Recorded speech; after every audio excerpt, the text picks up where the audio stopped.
Olá, seja bem-vindo, seja bem-vinda a mais um resumo inteligente. Aqui você encontra um breve resumo para conhecer esse livro ou uma maneira de revisar os principais conceitos dessa obra. Hoje vou apresentar a vocês o livro O Jeito Harvard de Ser Feliz. Se você começar a observar as pessoas ao seu redor, você perceberá que a maioria segue uma fórmula que sutilmente, ou não tão sutilmente, é ensinada nas escolas, nas empresas, pelos pais ou pela sociedade. Ou seja, se você se empenhar, terá sucesso, e só depois de ter sucesso é que poderá ser feliz. Pensamos, se ao menos eu conseguisse aquele aumento de salário ou atingisse a próxima meta de vendas, finalmente seria feliz.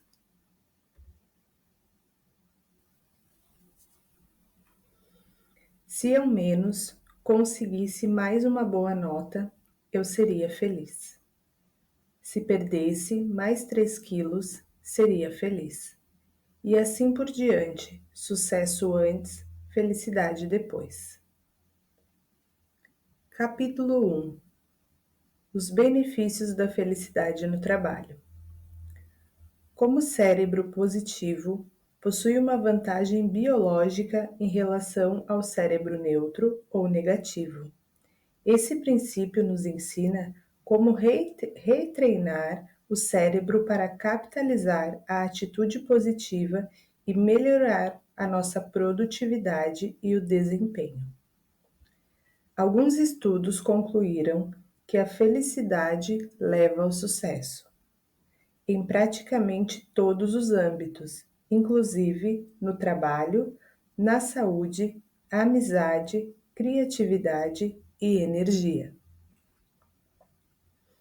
Esse livro traz um conjunto de ferramentas que qualquer pessoa, não importa a profissão ou área de atividade, pode utilizar para elevar cada dia o seu nível de realização. A melhor parte é que essas ferramentas podem ajudá-lo a superar obstáculos, livrar-se de maus hábitos, tornar-se mais eficiente e produtivo, beneficiar-se ao máximo das oportunidades e atingir as metas mais ambiciosas na sua vida. Ser feliz não é acreditar que não precisamos mudar, é perceber que podemos. Mudar é possível. Existem uma série de frases culturalmente impregnadas na nossa sociedade, tais como: meu destino é ser infeliz, não nasci para casar, algumas pessoas nasceram com sorte e outras não, mulheres só prestam para limpar a casa e cuidar da família, ela já nasceu atleta, por isso se deu bem na vida.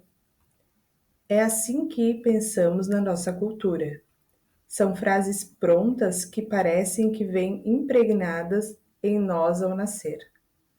Agora veja, se não tivéssemos a capacidade de promover uma mudança positiva, duradoura, um livro como esse não passaria de uma piada cruel. A crença de que somos apenas nossos genes é um dos mitos mais nocivos da cultura moderna. Essa pré-determinação popular de que as pessoas vêm ao mundo com determinado conjunto de habilidades e que elas e o cérebro delas não têm como mudar é uma falsa afirmação. Hoje, já sabemos que o nosso cérebro possui uma plasticidade estrutural, nosso potencial de crescimento intelectual e pessoal de repente passou a ser igualmente maleável. Como você vai ver ao longo desse livro, estudos têm revelado inúmeras maneiras pelas quais podemos reconfigurar o nosso cérebro para sermos mais positivos, criativos, resilientes e produtivos, e enxergar mais possibilidades no mundo. Acima de tudo, quero deixar claro que não basta simplesmente ler o livro.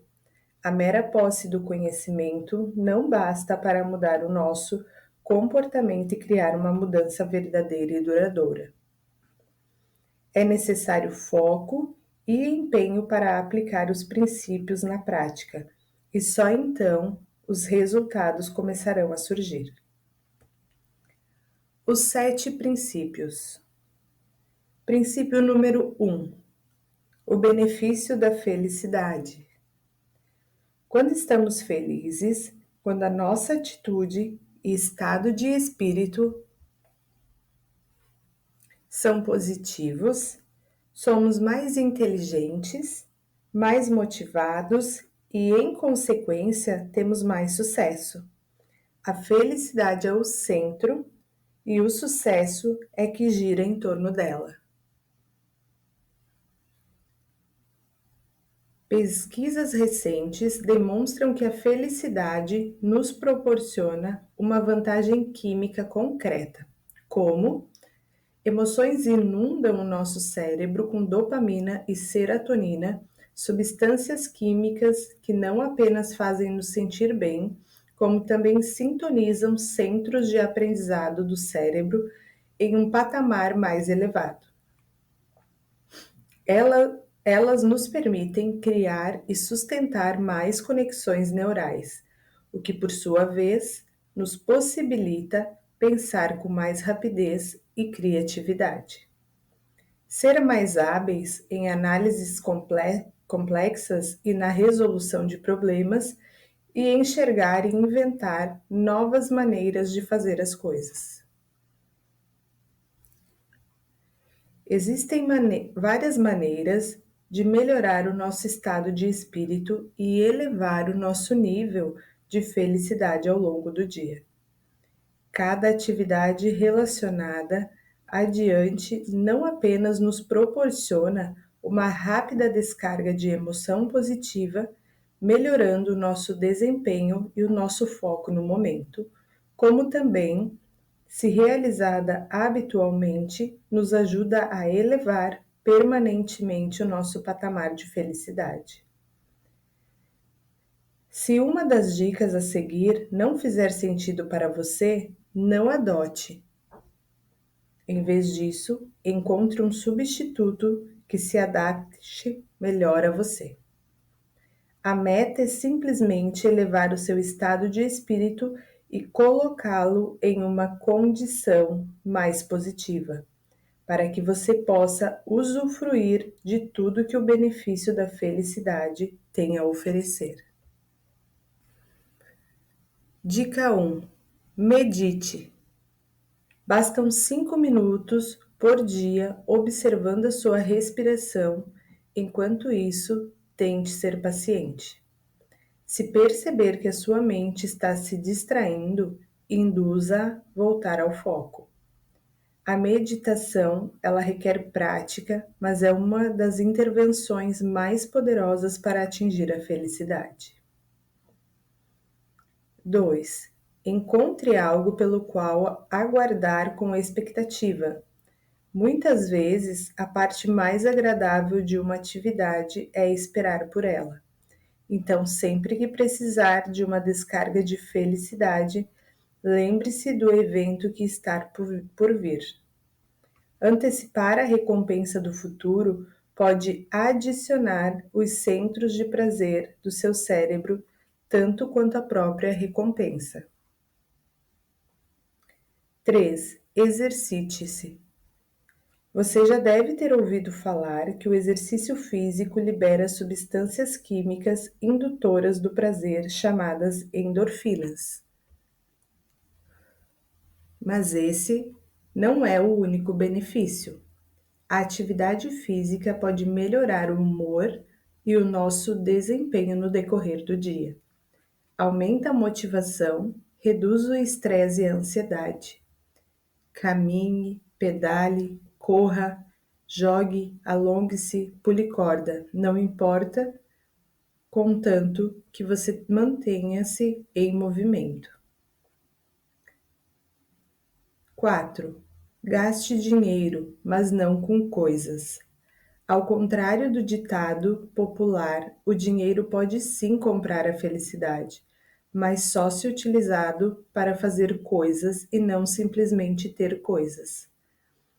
Apesar dos sentimentos positivos que obtemos de objetos materiais serem efêmeros a ponto de chegar a ser frustrante, gastar dinheiro com experiências, especialmente aquelas envolvendo outras pessoas, produz emoções positivas ao mesmo tempo mais significativas e mais duradouras.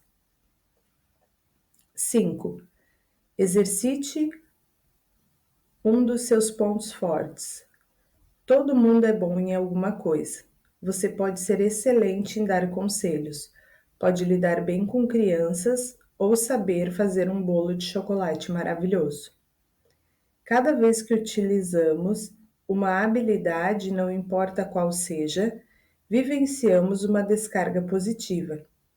Se você se vir precisando de uma bela dose de felicidade, recorra a um talento que passou um tempo sem usar.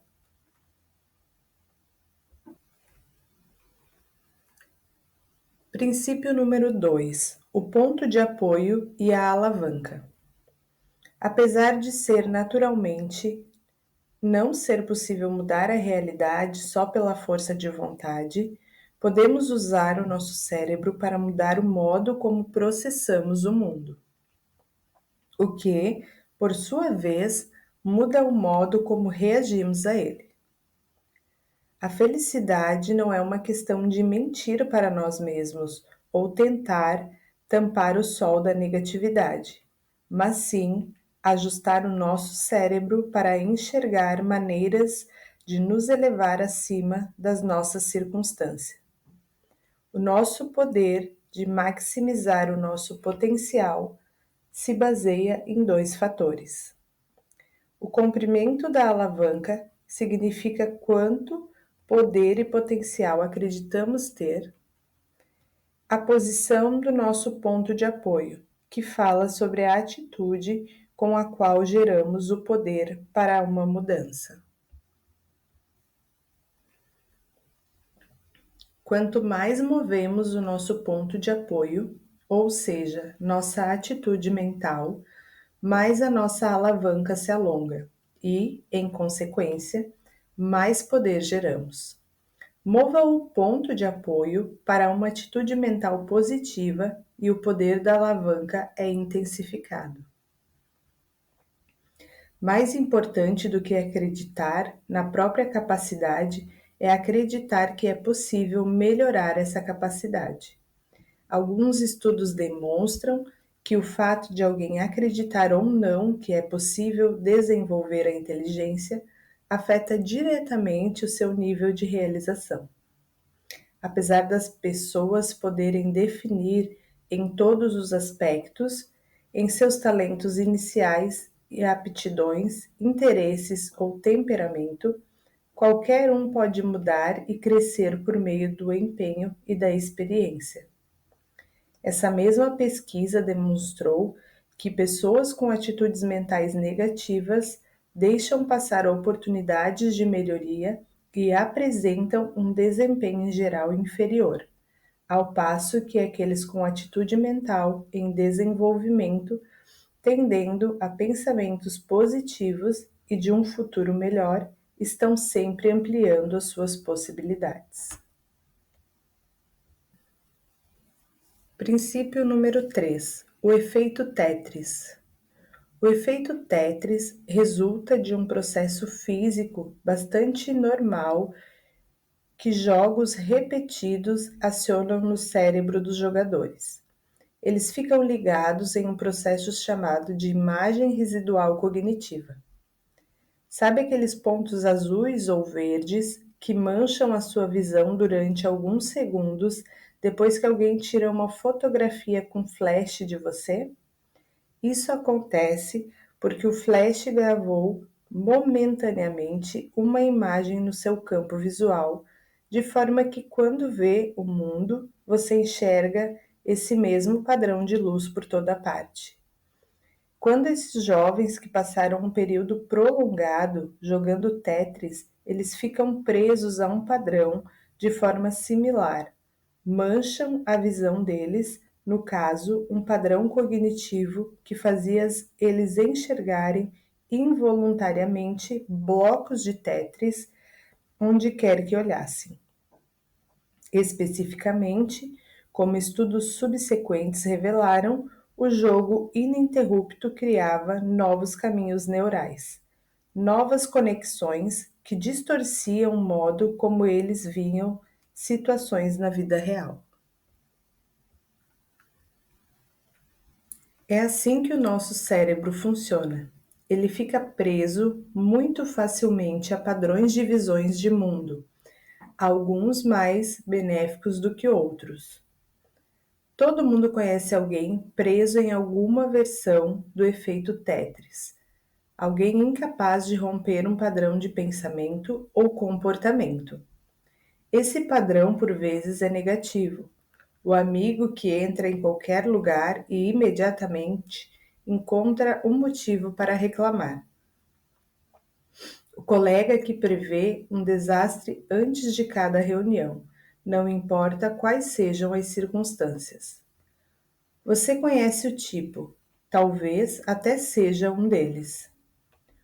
O problema é que, se ficamos presos apenas nesse padrão, sempre procurando e identificando o negativo, até o paraíso pode se transformar em um inferno. E o pior é que, quanto mais desenvolvemos a nossa capacidade de procurar e encontrar elementos negativos, mais deixamos de ver o positivos. Deixamos de ver aquelas coisas da vida que nos deixam felizes e que promovem o nosso sucesso. A boa notícia é que também podemos treinar o nosso cérebro para procurar e encontrar o positivo e nos tornar especialistas em capitalizar o benefício da felicidade. Quando nosso cérebro está constantemente procurando e se concentrando no positivo, nós nos beneficiamos das 3 ferramentas mais importantes: a felicidade, a gratidão e o otimismo. O papel da felicidade deveria ser óbvio.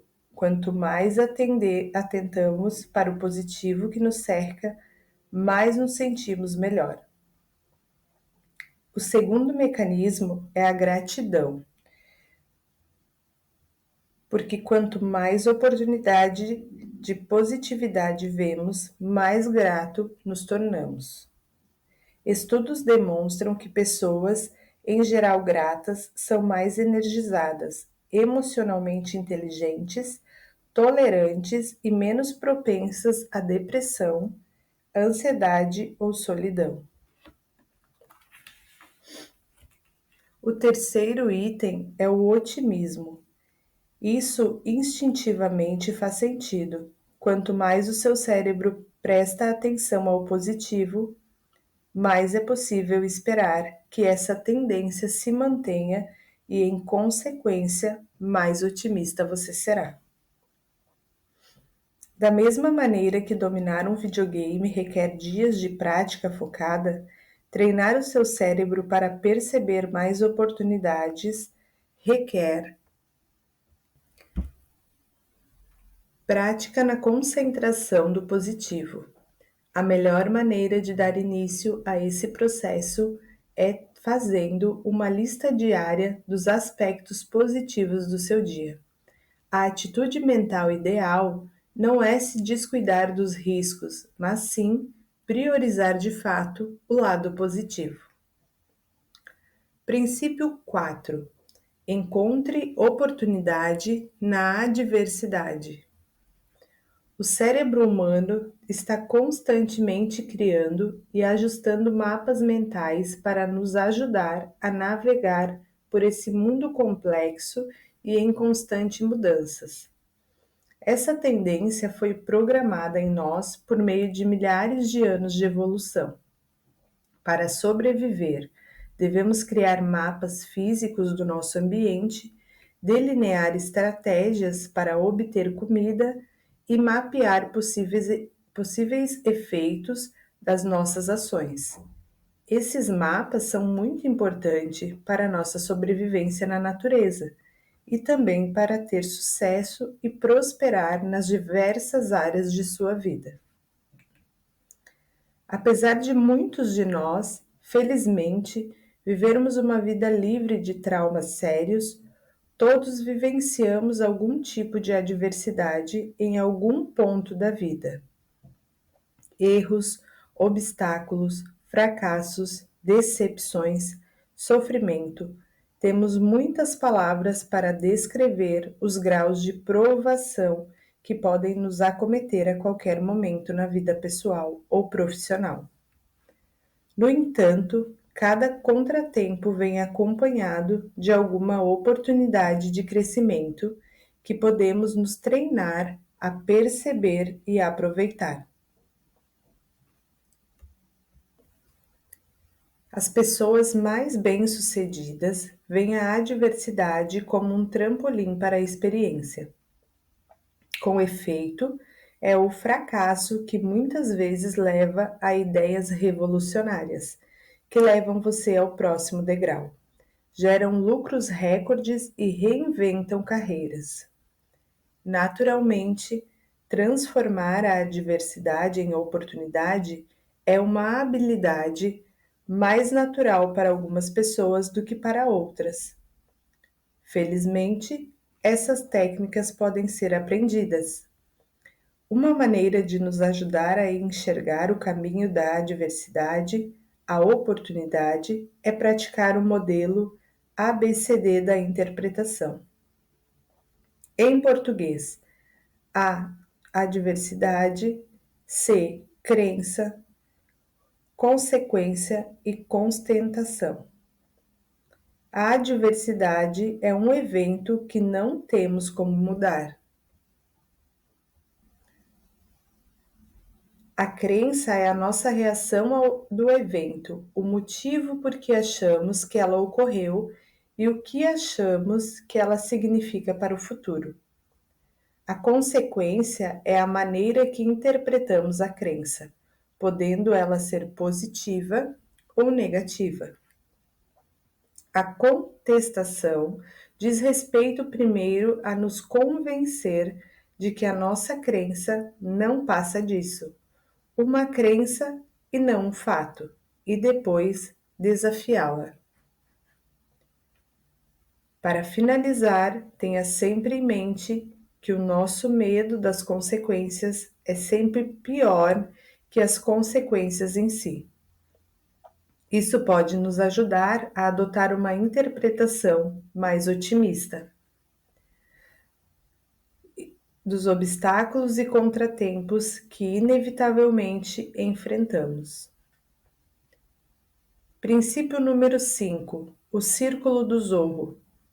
Restringir o seu foco a metas pequenas e executáveis pode expandir a sua esfera de poder.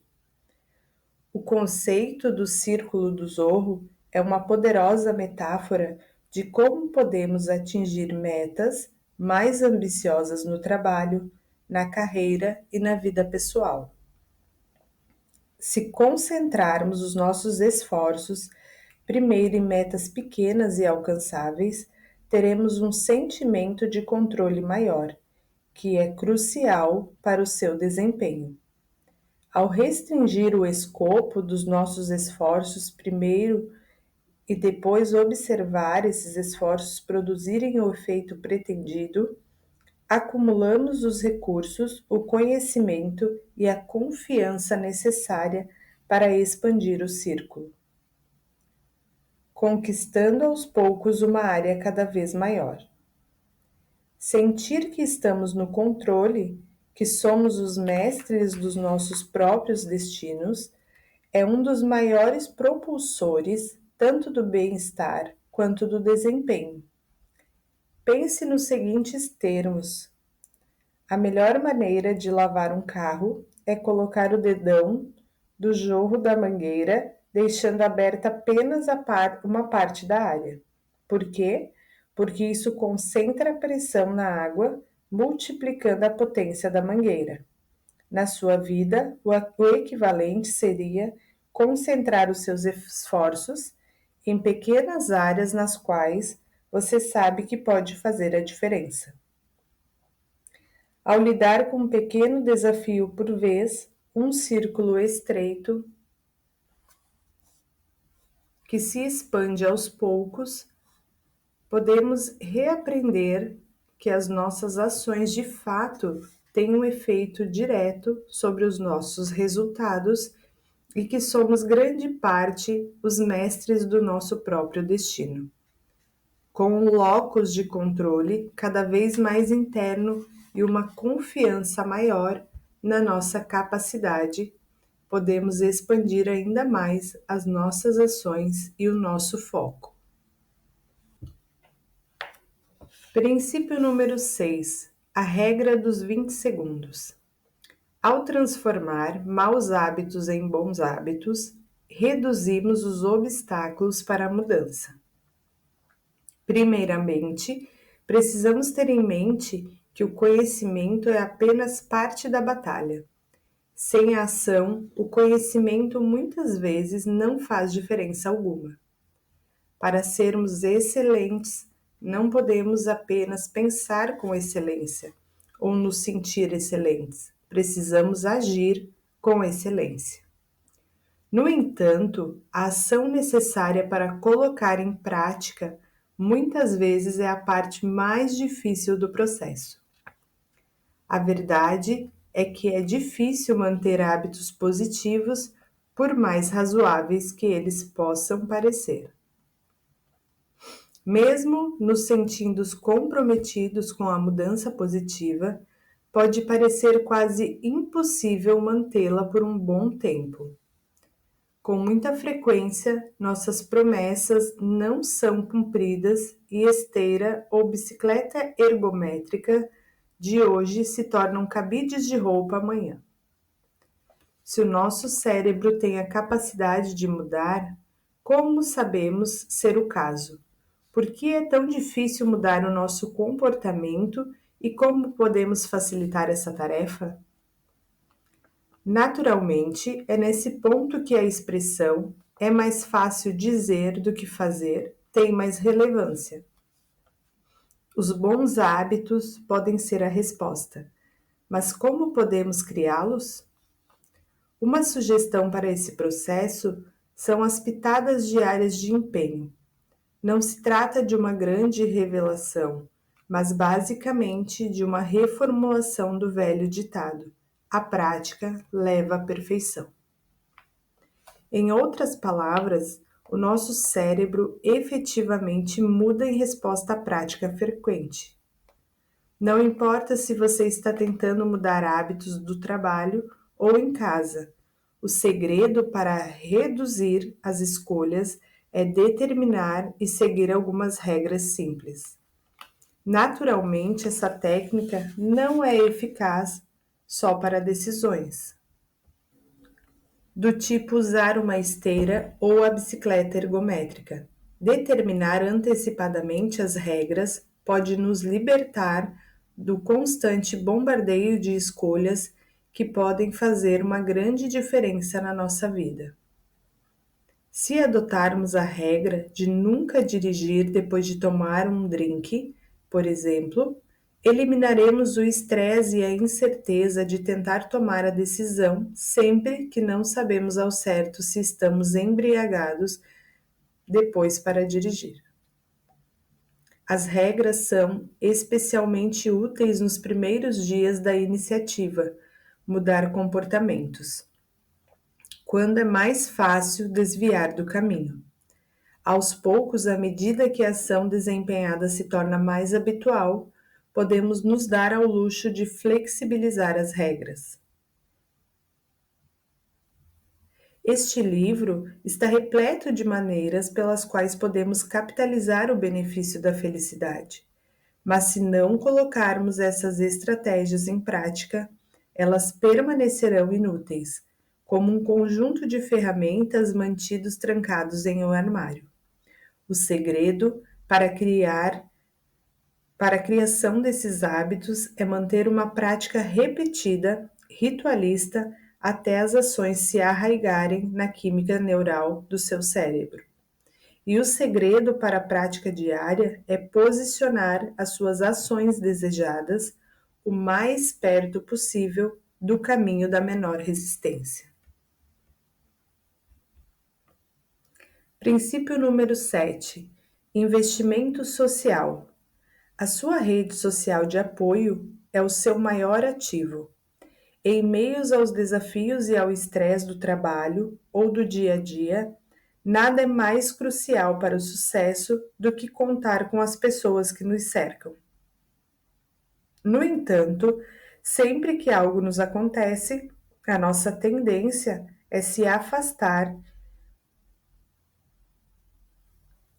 e tentamos avançar por conta própria.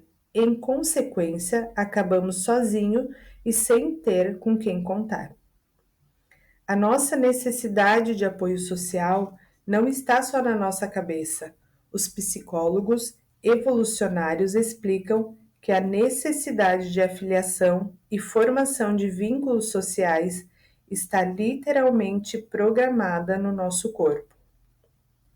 Quando formamos um vínculo social positivo, a ocitocina, um hormônio indutor do prazer, é liberada na nossa corrente sanguínea,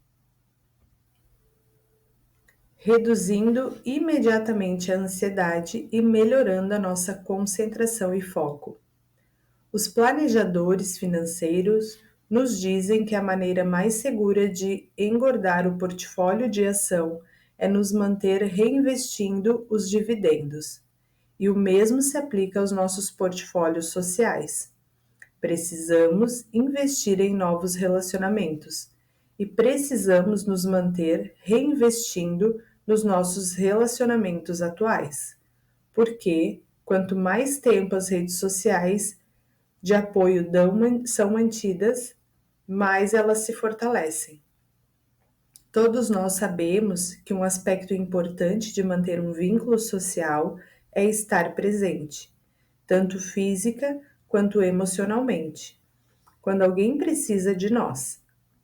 Mas novas e interessantes pesquisas sugerem que a qualidade de um relacionamento é afetada pelo modo como apoiamos as pessoas em bons momentos, mais do que em momentos difíceis.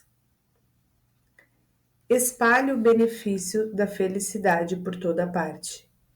Todo esse processo começa com o seu cérebro. Os seus pensamentos e ações estão sempre remodelando os caminhos neurais do cérebro. Isso significa que quanto mais você praticar os exercícios apresentados nesse livro e quanto mais desenvolver uma atitude mental positiva, mais esses hábitos se enraizarão. E à medida que o seu cérebro domina um hábito, sua capacidade de canalizar um novo hábito aumenta. É por isso que esses princípios não funcionam isoladamente. Eu os apresentei como 7 princípios distintos, só para fins de clareza, mas, como você já deve ter notado, eles estão ligados, e usar vários deles em sintonia faz eles se potencializarem. Finalizamos aqui mais um resumo inteligente. Se você gostou desse vídeo, curte e compartilha para que mais pessoas cheguem aqui. Se quer ficar por dentro dos próximos resumos, inscreva-se no canal e você será avisado quando chegar novos conteúdos por aqui. Um grande abraço e nos vemos no próximo vídeo.